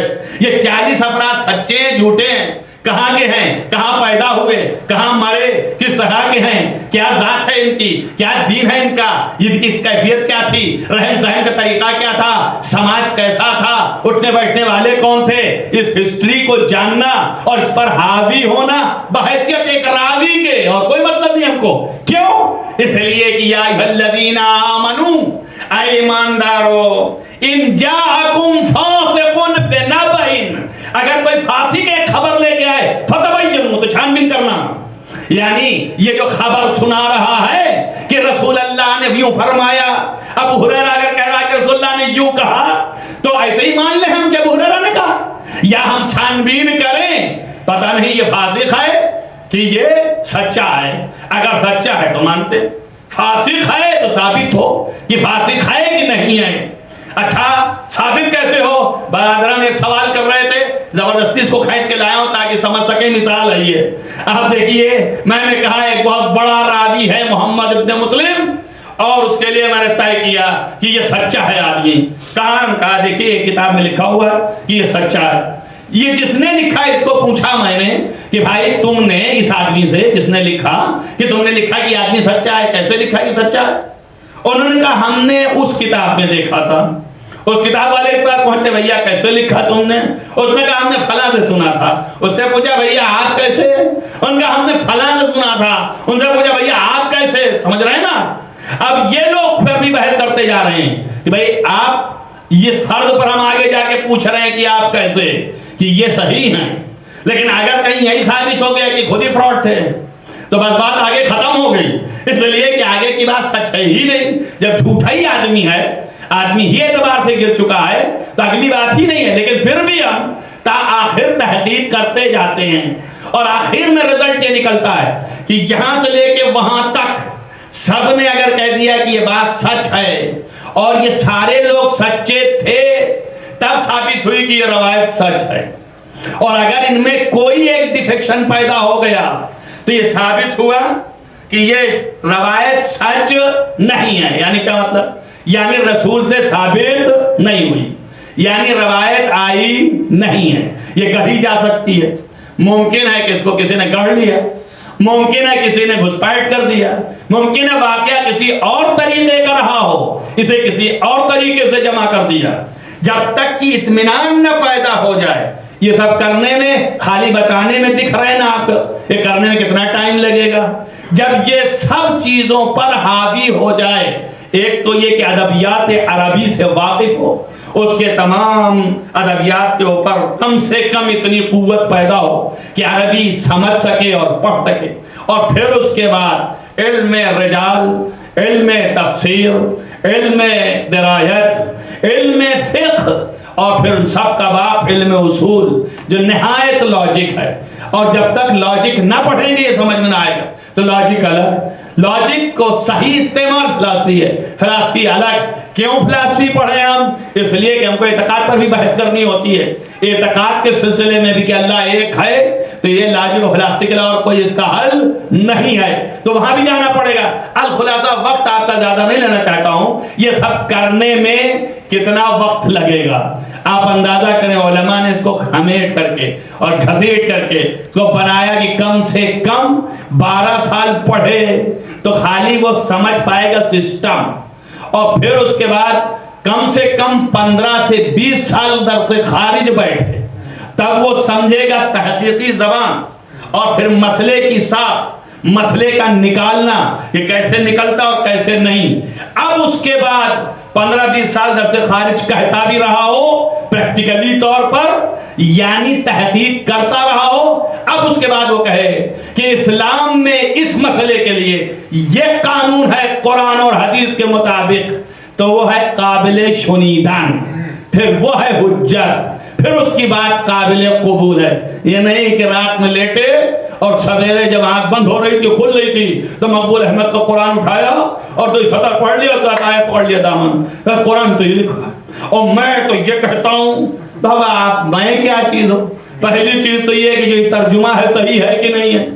یہ ترجمہ جو کچھ بھی ہے ان کے فہم کے مطابق ہے۔ آپ پہلے یہ سوچئے کہ کما حقہ بات ہے کہ نہیں ہے، پھر یہ قرآن ہے، اس کے ذیل میں حدیثیں کتنی ہیں، کیا منظور خدا ہے، کیا مقصود خدا ہے۔ خالی سے ایک ترجمہ پڑھا، ترجمہ بھی کہنا نہیں آتا، بہت زیادہ قابل ہو جاتے ہیں ترجمہ بولتے ہیں۔ آپ یہ سمجھیے کہ اتنی صلاحیت نہیں ہے کہ ترجمہ کہہ سکیں، ترجمہ کہہ رہے ہو، نظریہ دے رہے ہیں قرآن سے، نظریہ دے رہے ہیں اسلام میں۔ اپنے کو جھانکو غریبانوں کو اور سوچو کہ فقیہ کیا ہوتا ہے، مجتہد کس کو کہتے ہیں۔ اس کے بعد پھر یہ انسان قابل شنیدن ہے کہ اس کی بات کچھ بہتر ہے، اور پھر یہ کہہ رہا ہے مگر ان شرطوں کے ساتھ جھوٹا نہ ہو، مخالف نفسانیت کرتا ہو، اور اس طرح کو جو شرطیں آپ کو میں بیان کر چکا ہوں۔ تب جو ہے وہ مجتہد ایک مسئلہ شرعی میں نظر دیتا ہے، اور پھر یہ نظریہ ایک مسئلہ شرعی میں دیا اگر اس نے بڑی زحمت کی تو اس مجتہد کو مجتہد متجزی کہتے ہیں۔ آپ نے فقہ دیکھا ہے؟ کوئی کسی نے توضیح المسائل اٹھا کے دیکھی ہے؟ توضیح المسائل میں طہارت سے لے کے حدود و دیات تک آپ شماریے اس کو، تو 56 سبجیکٹ ہیں، ایک دو نہیں ہیں۔ طہارت ایک سبجیکٹ، نجاست طہارت یہ ایک سبجیکٹ، نجاست الگ ہے طہارت الگ ہے، لیکن شامل ایک میں کر لیا۔ اس کے بعد اس کے مسئلے 4000 ہے کہ نہیں ہے؟ یہ 4000 تو کتابوں میں، اور اس کے بعد جتنے آپ سے پیدا ہو جائیں جو کہ کتابوں میں نہیں ملتے ہیں، سب پڑھنے کے باوجود کا مولانا صاحب یہ مسئلہ بتائیے کہ نیا پیدا ہو، کسی نے بحث ہی نہیں کیا تھا، کہیں کتابوں میں تھا ہی نہیں، لیکن اب اس کا جواب کہاں سے لائیں گے؟ اگر ہم میں اتنی صلاحیت ہے کہ اصول اور قاعدے کو جان گئے تو قاعدے کی یہ فرع ہے تو وہیں رجوع کر دیں اور کہیں گے اس مسئلے کا توڑ اس مسئلے سے ہے، لہذا یہ حل ہے اس کا۔ سمجھ میں آیا نا؟ اسی لیے ہر مسئلہ کو بھی بیچارہ جو ہے کسی طریقے کا کام نہیں ہے اس کا کہ وہ فوراً مسئلہ بیان کر دے، خالی توضیح المسائل اٹھایا پڑھنے سے، بلکہ مسئلے کی ساخت پر اس کو عبور حاصل ہو تبھی مسئلہ بیان کر سکتا ہے۔ خدا کی قسم، میرے اساتذہ جو میرے ابھی بھی استاد ہیں اس وقت، میں اسے خبرگان کے نمائندگان ہیں جو ہمارا امتحان لیا کرتے تھے اور ہمیں جو اجازہ اجتہاد لکھے، ان سے بھی ہمارے پاس کہیں سے جب فون جاتا ہے لوگوں کو اور مسئلے شرعی کے عنوان سے ہم بحث کرتے ہیں کہ بتائیے اس میں کیا نظریہ آپ کا، تو کہتے ہیں میں مفتی نہیں ہوں، میں مسئلہ گو نہیں ہوں، میں بحث کرنے کا عادی ہوں، لیاؤ بحث کرتے ہیں اور بعد دیکھیں رزلٹ کیا نکلتا ہے، لیکن فوری اگر مسئلہ کا جواب پوچھنا چاہتے تو میں نہیں جانتا ہوں، تم جانو تمہارا کان جانے۔ مجتہدین کو دیکھو فتویٰ کیا دیے ہیں، جن کی تقلیدیں ہو رہی ہیں وہ لوگ کیا کہہ رہے ہیں، مجھ سے مت پوچھنا، خود سے یہ اتنی ذمہ داری کی چیز ہے اور اس مسئلے کی گہرائی اور گہرائی پر توجہ رکھنا چاہیے۔ ہاں تو یہ ہے کہ ایک سطر پڑھا، انگریزی میں بدل نہیں، ترجمہ نہیں، اور قاعدے کا ترجمہ بھی نہیں، الٹا سیدھا مارا لوٹا ترجمہ کر دیا۔ انہوں نے لفظ کچھ کہہ رہا ہے، معنی کچھ بھی ہے، سب یہ کہ بھائی ترجمہ ہو جائے، بات پہنچ جائے، مجبوری بھی ہے۔ کچھ تو ادھر طرف ہے کہ میری تبلیغ ہو جائے کہ جلد از جلد لوگ سمجھیں کہ میں کون ہوں، اور ادھر زیادہ طرف ہے کہ بھائی انگریزی میں کچھ نہیں مولانا صاحب، اصول کافی کا ترجمہ کرتا ہے۔ امام علیہ السلام عربی میں اتنی نزاکت ہے، میں آپ ایک لفظ دیتا ہوں، النکاح من سنتی فمن رغب عن سنتی فلیس منی۔ النکاح من سنتی، نکاح میرے سنت میں سے ہے، یہ لفظی ہو گئے۔ فمن رغب، رغبت کی لفظ سنیے نا آپ نے، رغبت کی کیا معنی ہے؟ یعنی جب کسی چیز کی طرف جلب ہو انسان، محبت ہو اس کی چاہت ہو، اسی کی تو رغبت کہتے ہیں نا۔ فمن رغب عن سنتی، جو میری سنت کی چاہت کیا، فلیس منی، وہ مجھ میں سے نہیں ہے۔ کیا ہوا؟ عربی ہے یہ، بتائیے کیا معنی ہو گئے؟ کیا یہی مقصود ہے پیغمبر کا کہ نکاح میری سنت بھی ہے لیکن جو میری سنت کو چاہے وہ مجھ میں سے نہیں ہے؟ یہی کہہ رہے ہیں پیغمبر؟ ایسا تو نہیں ہے۔ لفظ ان کے معنی سے ہے، اور رغبہ یعنی رغبت یعنی چاہت، سنتی یعنی میری سنت، میری سنت سے جس نے چاہت کی فلیس منی، وہ مجھ میں سے نہیں ہے۔ دیکھیے آپ عربی اس کو کہتے ہیں، یہ ان جو ہے اس کے معنی سے ضرور ہیں، لیکن جب رغبت کے ساتھ یہ ان آئے گا تو اس کے معنی پلٹ جائیں گے، رغبت کے معنی یہاں پہ ہو جائیں گے مخالفت کے۔ اگر یہی بے کے ساتھ آئے کہ راغب تو بے، کہ میں اس چیز سے رغبت پیدا کرتا ہوں، یہاں بھی سے آیا کہ نہیں آیا، تو اس کے معنی ہے محبت پیدا کرنے۔ لیکن جب ہم کہیں کہ راغب تو ان ہو، اس چیز سے ہم رغبت کرتے ہیں، کیا معنی ہے؟ یعنی اس سے ہم چاہتے نہیں ہیں، مخالفت کرتے ہیں، اعراض کرتے ہیں، منہ موڑتے ہیں۔ نبی کہہ رہے ہیں نکاح میری سنت ہے، فمن رغب عن سنتی، اور جو میری سنت سے منہ موڑے فلیس منی، وہ مجھ میں سے نہیں ہے۔ دیکھیں رغبت کے دو معنی نکلے کہاں سے؟ ایک لفظ ان کے بدل جانے سے، سمجھ آیا نا؟ اب آپ نے انگریزی میں ترجمہ کیا تو وہی فرام چل رہا ہے، وہ فرام ہی رہے گا، فرام ہٹا نہیں ابھی تک، اور وہ کہہ کیا رہا ہے، یہ ترجمہ کیا کہ جا کے دیکھ لیجئے گا، اور بڑے شان سے کیو میرا ترجمہ، میں نے ترجمہ کیا ہے۔ ارے بھائی تم کیا جانو کہ کیا ہے، تم نے کیسا ترجمہ کیا ہے؟ اردو میں ترجمہ کرنے میں بڑے لالے پڑ جاتے ہیں۔ آپ کہیں یہ کون سی بات ہوئی؟ بابا اس لیے میں مثال دے رہا ہوں، اردو کے اندر 70% فارسی ہے اور فارسی کے اندر 70% عربی ہے، سمجھ آیا؟ تو گھوم پھر کر کے اردو کے اندر 70-80% عربی ہے اور پھر تھوڑی سی ہندی کے الفاظ ہیں. تو اس میں بھی جہاں ہندی کے لفظ آ جاتے ہیں عربی سے ہندی میں لے آنا بڑا مشکل ہو جاتا ہے. لہذا چونکہ فارسی اور اردو کے الفاظ رواں دواں ہیں اردو میں عربی کے، تو وہ اسی لیے اسی طرح لفظ رکھ دیتے ہیں. ورنہ ہم ترجمہ کرنے بیٹھے ہیں، کب ہم ترجمہ کرتے ہیں محبت کا، بولتے رہے محبت دنادن، اور آپ بھی سمجھ بھی رہے ہیں محبت کسے کہتے ہیں. عشق پھٹافٹ بول رہے ہیں ہم، آپ سمجھ بھی رہے ہیں، خوشحال بھی ہو رہے ہیں، واہ واہ کر رہے ہیں، مگر عشق عربی لفظ ہے. آیا اس کے معنی کیا ہوتے ہیں؟ اگر معنی کرنے بیٹھے ہیں تو مشکل ہو جائے گا نا. اب لفظیں نہیں ملیں گی ہم کو کہ ہم پاٹ سکیں اسے. اسی طریقے سے انگریزی میں وہ بات ہے جو وہاں عربی تو دخیل ہے نہیں، اردو میں عربی دخیل ہے، فارسی دخیل ہے، اس لیے بات سمجھ میں آ جاتی ہے جلدی سے، اس لیے ترجمہ مل بھی جاتا ہے. اسی لیے کہتے ہیں کہ آپ انگریزی کی زیادہ رٹ نہ لگائیے، سیکھیے، ڈھونڈیے انگریزی میں بھی، بلکہ اردو میں سیکھیے. یہ جو سینٹروں میں بیماریاں چلی ہیں، یہ بیماریاں جو ہے آگے چل کر کے بہت مضر ہوں گی. یہ بیماریاں چلی انگریزی میں تقریر ہونی چاہیے، میرا بیٹا نہیں سمجھتا، اور بیٹا فلم سمجھتا ہے، انڈین فلم لگا کر کے بیٹا بھی سمجھتا ہے، اماں بھی سمجھتی ہیں، اور پھر بہنیں بھی سمجھ رہی ہیں. اور اس کے بعد جب سینٹر میں آئے تو باہر بیٹھا ہے، سمجھ ہی میں نہیں آتا ہے، بیٹا نہیں سمجھتا.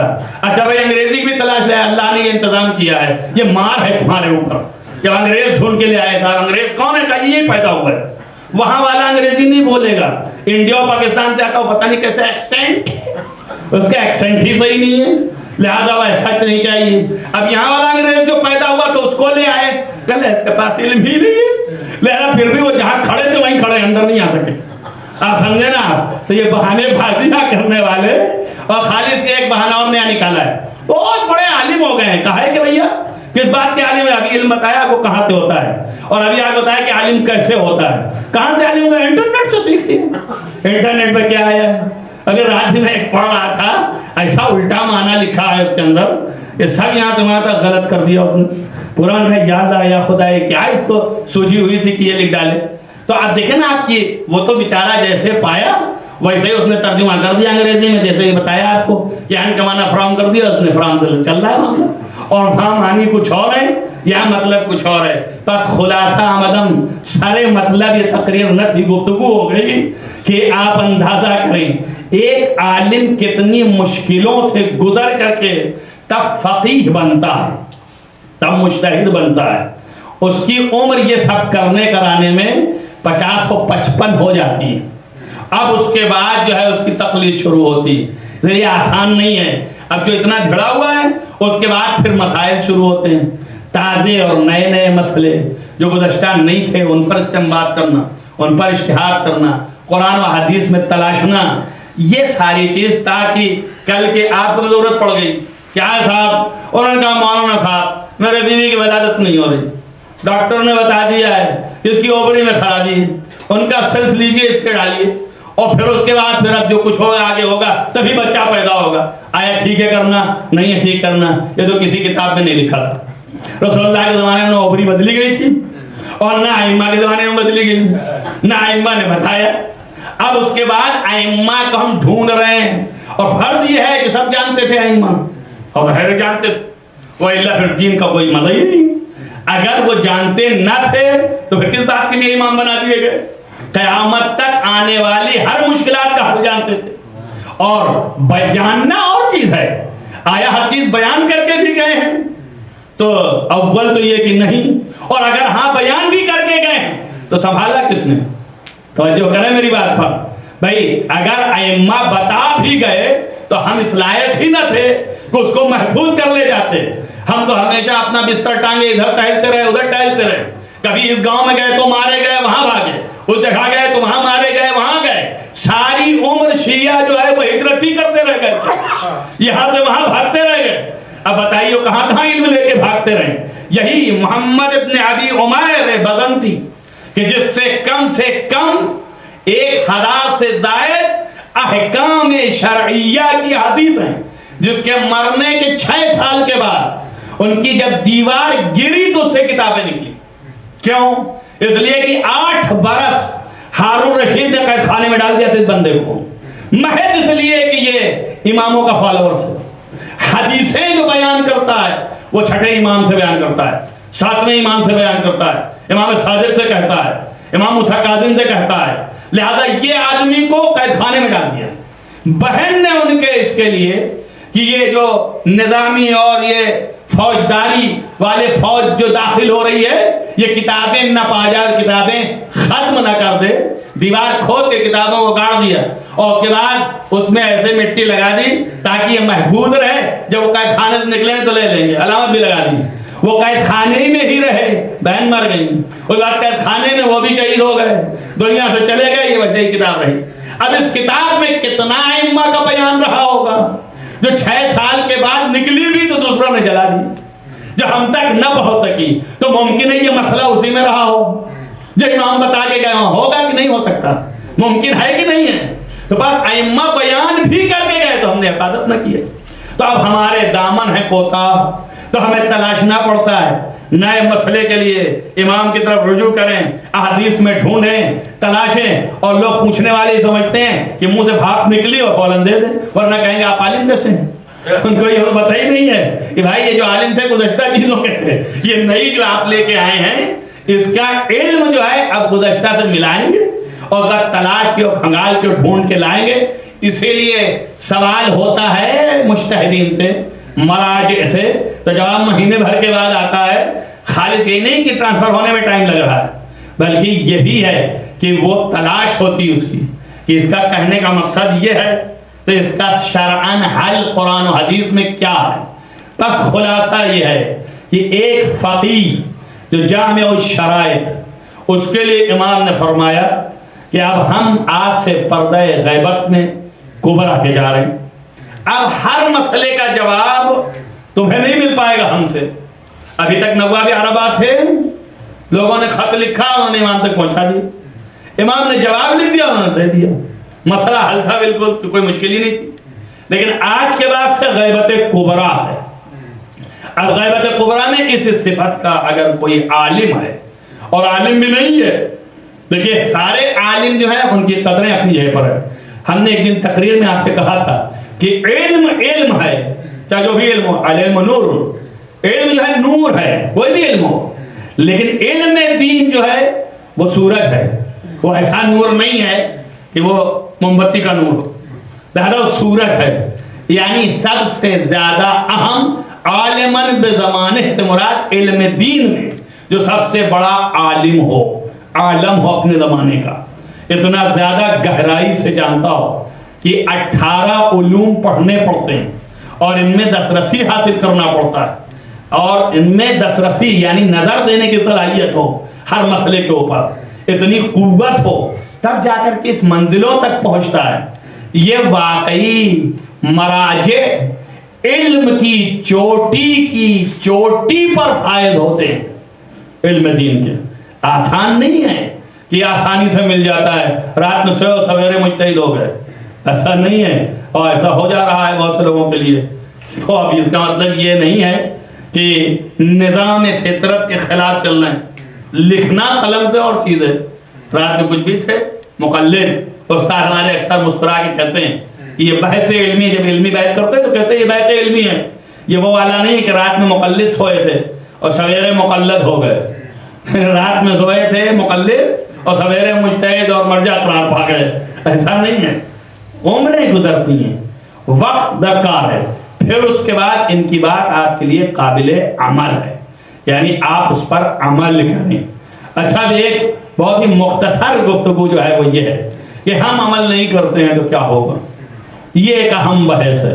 ہم مانتے ہی نہیں کسی کو، پھر دین ہی نہ مانیے. نہیں، ہم دین بھی مانتے ہیں، اللہ مانتے ہیں، رسول مانتے ہیں، قیامت مانتے ہیں، کتاب مانتے ہیں، قرآن مانتے ہیں، نماز روزہ بھی کریں گے، مگر ہم ان کو عالم نہیں مانتے. پھر کہاں سے کریں گے؟ تو آپ مجتہد ہو جائیں. دو ہی صورت ہے، یا تو آپ مجتہد ہو جائیں، خود عالم ہو جائیں، نہ جانیں، اور اگر آپ عالم نہیں ہیں تو پھر اس کے پیترے جانیں. اس کا نام ہے احتیاط، کہ کہاں سے کیسے کیا کرنا ہے. اور اگر وہ بھی نہیں جانتے ہیں تو پھر آپ کے لیے کوئی چارہ نہیں ہے کہ کسی سے پوچھ کے عمل کریں. بس جس سے پوچھ کے عمل کیا، اس کا نام تقلید ہے. اچھا جتنا انکار کرے میں مقلد نہیں ہوں، لیکن آپ مقلد ہے، فرق اتنا ہے کہ اگر آپ نے مثلا میں مثال دیتا ہوں آپ کو، اور کوئی مر گئے ہیں، ان کی توضیح مسائل سے دیکھ کر کے آپ نے مسئلے پر عمل کر لیا ہے، تب بھی آپ نے تقلید کیا مردہ کی۔ اور اگر آپ سستانی صاحب کے توضیح مسائل سے دیکھ کے عمل کر لیا تو آپ نے تقلید کر لیا زندہ کی، مگر آپ نے تقلید ہی کیا ہے۔ کسی کے نظر پر عمل کرنا تقلید ہے، اور یا تو پھر آپ عمل نہ کریں، اور اگر عمل کریں تو تقلید کرنا ہی کرنا، اور ظاہر ہے کہ مردہ سے بہتر زندہ ہوتا ہے۔ اگر مسئلہ نیا پیش آ گیا تو آپ کس کی طرف رجوع کریں گے؟ لہذا یہ ذہنیت سے نکال دیں کہ تقلید ہوتی ہی نہیں، ضرورت ہی نہیں، حاجت ہی نہیں۔ اسپیشلسٹ، جس چیز کا اسپیشلسٹ موجود ہے اور آپ کچھ نہیں جانتے ہیں تو اسی تو پوچھیں گے جا کے۔ آپ کس سے پوچھیں گے؟ جو جاہل ہے اس سے جا کے پوچھیں گے۔ آپ دیکھیے، آپ نہیں جاتے ہیں گردے والے کے پاس ہارٹ کا علاج لے کر کے، ہارٹ خراب ہو گیا ہے، آپ معلوم ہے آپ گردے کے ڈاکٹر ہیں، نہیں میں تو پوچھنے آیا تھا کہ آپ کر دیں گے، وہیں سے بھاگیں گے آپ بھی شرماتے ہوئے، اور وہ بھی بھگائے گا کیسا دیوانہ۔ بھائی میں لکھ کے ٹنگا ہوا ہے کہ میں یہاں جو ہے وہ گردے کا علاج کرتا ہوں اور یہ ہارٹ کا لیے ہوئے چلے آ رہے ہیں۔ ویسے ہی یہاں پر بھی ہے، علماء کی معنی یہ بھی نہیں کہ ہر آدمی فقیہ ہے۔ ایک بیچارہ ذاکر ہے، چند واقعات اسلام کے تاریخی واقعات رٹ کے اچھے الفاظ میں بیان کرنا آپ کو خوش کرنا جانتا ہے۔ اب آپ اس کے پاس مسئلہ شرعی لے کے آئیں، قبلہ یہ ذرا بتائیے گا۔ اب وہ بیچارہ کہے اچھا یہ ایک بیماری ہے ہمارے یہاں، وہ یہ کہہ دے کہ میں نہیں جانتا ہوں تو اس کی توہین، وہاں تو اس نے لکھ کے لگا دیا میں گردے کا ڈاکٹر ہوں، خود ہی آپ کی توہین کہ آپ بد عقل ہیں کہ کیوں آ گئے ہیں۔ لیکن یہ بیچارہ لکھ کے لگایا نہیں تھا کہ میں گردے کا ڈاکٹر ہوں، یہ نہیں کہا کہ میں صرف تاریخی واقعات جانتا ہوں، یہ تو بن کے آیا تھا مولانا۔ جو آپ کی بیماری ہے کہ ہر آنے والا مولانا، ہر آنے والا مولانا۔ مولانا لقب جانتے ہیں کس کا؟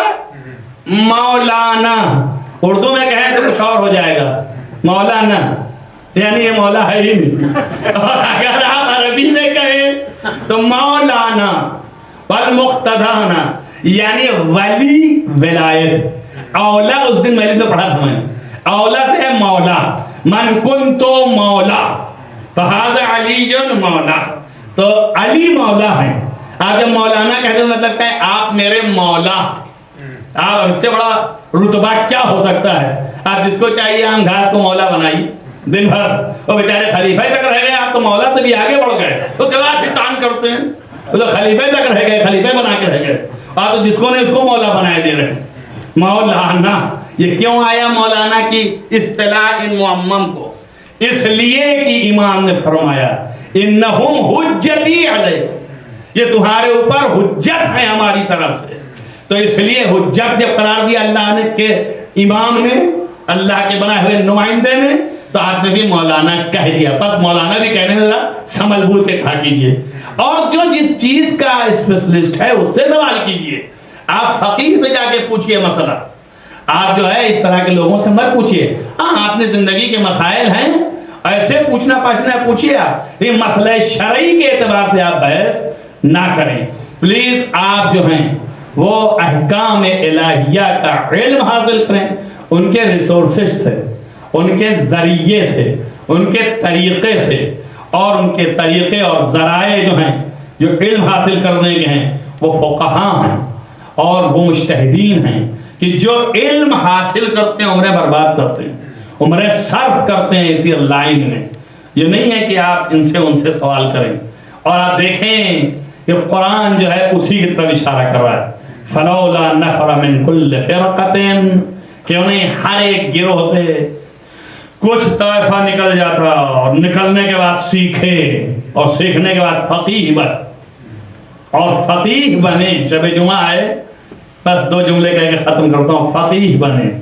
ائمہ کے زمانے میں، ائمہ کے اصحاب میں فقہا ہوتے تھے، فقیہ ضرورت نہیں تھی، امام خود موجود ہے، نہ استنباط کی ضرورت ہے، نہ مسئلہ ڈھونڈنے کی ضرورت ہے، کوئی نہیں، امام سے پوچھا ڈائریکٹ۔ لیکن نہیں، فقیہ ایسا ویسا فقیہ نہیں، یہاں آج تو ہمارے و آپ کی زبان پر ہوگا، ہم غیر معصوم و خاطی جو کہ علم کا مبلغ نہیں تول سکتے، ظاہر دیکھ کے کہہ دیا یہ فقیہ ہیں، وہ فقیہ ہیں، وہ فقیہ ہیں، یہ مجتہد، وہ مجتہد، فلاں مجتہد۔ لیکن امام معصوم جان رہا ہے کہ اس کے اندر کیا ہے، جب وہ کسی کو فقیہ کہہ دے تو اس کی عظمت فقاہت میں کتنی بلند ہو. آپ اندازہ کریں جب خط لکھتے ہیں امام حسین علیہ السلام تو کیا لکھتے ہیں؟ من عبداللہ الحسین ابن علی الى الرجل الفقیہ حبیب ابن مظاہر. رجل فقیہ، ایک تو رجل معنی مرد کے ہوتے ہیں، لیکن اب اس چیزوں کی چاشنی آپ کیسے لے سکتے ہیں جب تک عربی نہ جانتے ہوں. رجل الفقیہ یعنی مرد فقیہ. ایک دفعہ کہتے ہیں نا، آپ روزمرہ بولتے ہیں ارے صاحب ان کی کیا بات ہے، یہ تو مرد میدان ہے. مرد میدان بولتے ہیں نا، کیا معنی ہے اس کا؟ یعنی میدان کے مرد ہیں، عورت نہیں ہے، یہی مطلب ہے؟ نہیں، مرد میدان ہے، یعنی وزن ہے اس کے اندر. یعنی یہ کہ اس میدان شجاعت کا انتہائی مرتبہ شجاعت پر فائز ہونے والا رجل الفقیہ یعنی فقاہت کے میدان کا آخری فرد ہے یہ شخص جس کا نام حبیب بن مظاہر. امام حسین علیہ السلام لکھ رہے ہیں جو امام معصوم ہے، جو ہر چیز جانتا ہے، اس کا مبلغ علمی کیا ہے، اس کی فقاہت کیا ہے، اسی لیے بتایا ہے. اور روایت میں ہے کہ جب امام سرانے گئے تھے حبیب کے تو فرمایا تھا واللہ یا حبیب انت تختم القرآن فی لیلۃ واحدہ. اللہ، اے حبیب تمہاری ذات وہ ہے کہ تم پورا قرآن ایک رات میں ختم کرتے تھے.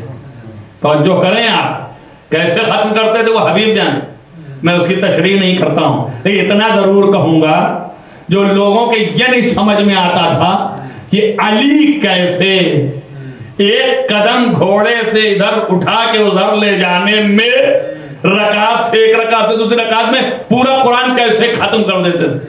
تو ان کے تو یہ بالکل ہی نہیں سمجھ میں آ رہی علی کیسے ختم کر دیتے تھے کہ حبیب کیسے رات بھرے میں پورا قرآن ختم کر دیتے عادی طریقے سے. ورنہ علی کا ختم کر دینا قرآن ادھر سے اور ادھر پہلے جانے کے درمیان کوئی بہت بڑی چیز نہیں ہے، مگر کہ چونکہ قلب چاہیے پذیرش کی، قبولیت کی قلب چاہیے. سمجھ میں نہیں آتا کیا کریں، یہ کیا ڈھونگ کی روایتیں لوگ لے کے آتے ہیں. بابا کون سے میں ڈھونگ ہے، کون سی پریشانی کی بات ہے. آپ دیکھیے مطالعہ کے معنی ہے، دیکھیے مطالعہ میں کر رہا ہوں کہ نہیں کر رہا ہوں، پوری ذات وارثہ لکھی ہوئی ہے. یہ میں ایک ہی نگاہ میں کر رہا ہوں کہ نہیں کر رہا ہوں؟ کر رہا ہوں نا، یہ لکھی ہے، دیکھ رہے ہیں نا. بس علی جو ہے وہ ذات ہیں کہ جو لوح محفوظ کا مطالعہ کر رہا تھا، تو جب قدم اٹھایا اور ادھر لے گیا تو کل لوح محفوظ نظروں کے سامنے سے گزر گیا. اسی کا نام تو تلاوت ہے، اور کس چیز کا نام تلاوت ہے؟ علی کو کیا یہاں مشکل ہوئی تلاوت نہ کرنے؟ بس عظمت معصومین تو کہیں بلند و بالا، اور اصحاب ایسے ہیں فقیہ، رجل الفقیہ. بس ختم کیا میں نے آپ کے سامنے، وقت زیادہ لے لیا اور چونکہ کل کام کا وقت ہے، لیکن بہرحال مجھے کہنا ان ساری چیزوں کو، میں نے آپ سے کہا تھا کہ یہ 40 منٹ کی باتیں نہیں ہیں، یہ بہت زیادہ گفتگو کرنے کی ہیں. لہذا ابھی بہت سے مطالعے، بہت سے گوشے اس میں رہ گئے جو آئندہ بھی باتیں ہوں گی. بس ایک فقیہ کو سمجھنا اور اس کی بات پر عمل کرنا، یہ کیفیت جو ہے تقلید ہے. اور خداوند عالم ہم سب کے دلوں میں ایسی کیفیت پیدا کرے کہ ہم سب فقیہ کو پہچان سکیں اور آشنائی فقہ پیدا کریں. اللہ ہمارے دلوں میں دین کے سمجھنے کی صلاحیت عنایت فرما. اللہ ہمارے دلوں کو قوت عنایت فرما مذہب و دین کی حقیقت تک پہنچنے کی. اللہ تجھے واسطہ ہے محمد و آل محمد اس مختصر سی عبادت کو قبول فرما. آپ تمام دنیا میں جہاں جہاں محبان عالم، محبان آل محمد ان کو حفظ امان میں رکھ. آپ جہاں جہاں محبان آل محمد مریض ہیں ان کو شفاء عنایت فرما، شفاء عاجل و کامل. جن لوگوں نے دعاؤں کے لیے کہا ہے بار الہا کہ بھائی بہن جو پریشان ہیں، دور افتادہ، ان سب کی مشکلات کو رفع فرما۔ بہرحال جن کے ماں باپ مریض ہیں دعاؤں کے لیے گا، ان کے ماں باپ کو شفاء عاجل و کامل عنایت فرما۔ بہرحال جن لوگوں نے دعاؤں کے لیے کہا ہے کہ ان کو قوت تحمل عنایت فرما، بہرحال ان سب کے ساتھ ہمارے دل میں بھی قوت تحمل کی قوت عنایت فرما۔ بہرحال تجھے واسطہ ہے محمد و آل محمد کا، معبود گناہان کبیرہ و صغیرہ عفو فرما۔ بار الہا تمام محبان آل محمد کے دلوں میں محبت کو جاگزی فرما۔ بار الہا اہل محمد سے ہم کو عشق ان بے انتہا عنایت فرما۔ بار الہا امام کو ظہور جلد از جلد فرما، نظام عالم کو چین عنایت فرما، ان کے اصحاب و انصار میں ہم کو شمار فرما۔ اللہم تقبل من الدعاء بحق محمد و آلہ الطاہرین۔